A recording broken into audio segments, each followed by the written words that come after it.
My name is Guillermo Gonzalez. I go to St. Pat's and I'm in 10th grade. All right. So, what country are you from? I'm from Venezuela. Nice. So, what was your experience like coming to Canada? I enjoyed it quite a bit. At first, I came here when I was 6 years old, so it was kind of like a culture shock. But Yeah. other than that, I think it was a pleasant experience, especially Mm-hmm. a very different country from my country. So Mm-hmm. a lot safer, a lot better, and no corrupt government. So there's Yeah. that. What do you think about Canada? Just like generally, what are some of your opinions about it? I like Canada. I Mm-hmm. really do. But I do have some differences and different point of views on the laws. Of Like I course. feel like laws on drugs or recreational drugs and stuff like that are still too light, and I don't think they should be allowed Mm-hmm. personally. That's fair. But other than that, I like it. I like it here. It's really Nice. nice. Do you have any troubles when you first came to Canada? Like any issues? Definitely, All definitely. right. You want to talk about that a little bit? Rent is quite high. Run. Yeah. It's just trying to buy a house is like literally a Mm-hmm. hustle, right? Um, overall, it's still difficult to get groceries and balance out things every month, Mm-hmm. especially even in let's say fast food restaurants, stuff like that. Even just for food or anything like that. Imagine if fast food prices are as high as they are, Yep. which they're I think just McDonald's, for example, their their percentage of how much the price increased since like 2019, it's I think 143. So imagine Mm-hmm. how grocery stores increased. So it's very hard to buy groceries nowadays and everything like that. That was one of the biggest challenges, definitely balancing out Okay. money and trying to get a house while also Yeah. trying to get a car at the same time, right? So Of course. So would you consider yourself a patriot for either Venezuela or Canada? uh, more in between, right? Yeah, of course. I'm not really not definitely not Venezuela, since Venezuela is a completely different country now. And there's really nothing to be rooting for there except for revolution, but revolution takes time. Yeah. And the way it goes, it's probably not going to happen, right? So I don't really consider myself a patriot for Canada or the US.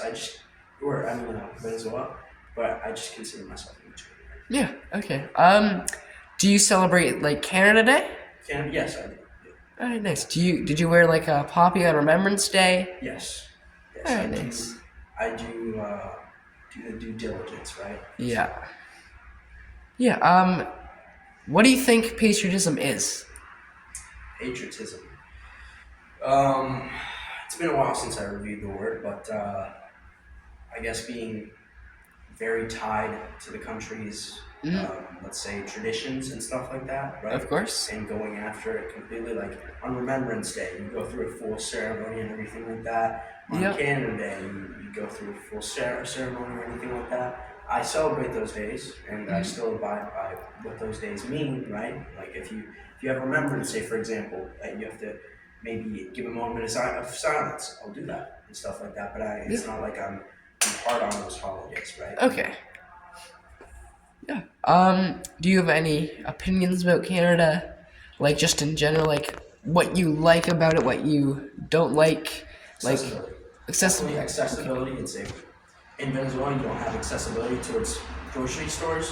The prices are way too high and often unaffordable, and you also don't have accessibility to basically anything. You really only have bread in the store, and then Yep. basically ham and then cheese. But you only have one type of ham and one type of cheese. If I go to a grocery store here, it's like turkey ham, uh, roasted ham, smoked ham, stuff like that.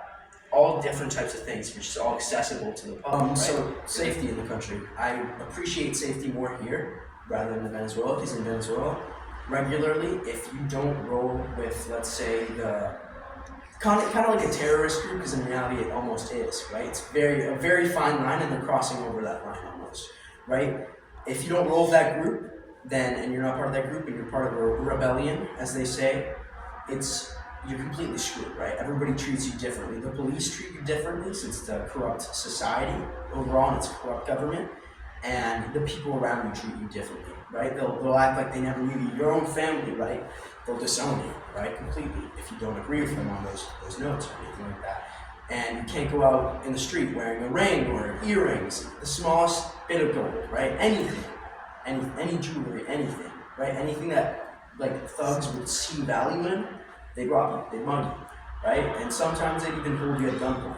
They like power tripping, right? And it's a bike gang overall and everything like that. So the streets aren't safe. The police won't help you with anything. The military certainly will not help you since they're connected to the government in a negative way. And there's really nothing you can do in that place. It's kind of like a free-for-all, right? If you pull out a gun in your rebellion and a shootout happens, most of the time the government wouldn't see what the others did. If the others shot at you first, doesn't matter. You're getting a life sentence and maybe even torture. If you're lucky, it's a life sentence in prison and that's it. So I appreciate the safety here a lot more, right? You can go out on the street doing anything and you'll be fine. So, Yeah. Do you think peer pressure, so your friends doing something, would affect your attitudes towards Canada? Like, if they didn't stand for the anthem, would you also not stand? If they didn't like Canada, like they spoke out against it, would you agree with them, or? Me personally, it wouldn't affect me because I don't follow peer pressure or anything like that. I'd say I have decently strong morals myself, so I base my own opinion. If it's something positive, like if somebody gives me, okay, let's see, 3 reasons or 5 reasons why you should maybe stand for the anthem more or anything like that, of course I'd listen to it and I'd keep an open mind and I'd probably go the better route. Okay. But I don't think it would affect me. I do stand up regularly for the national anthem.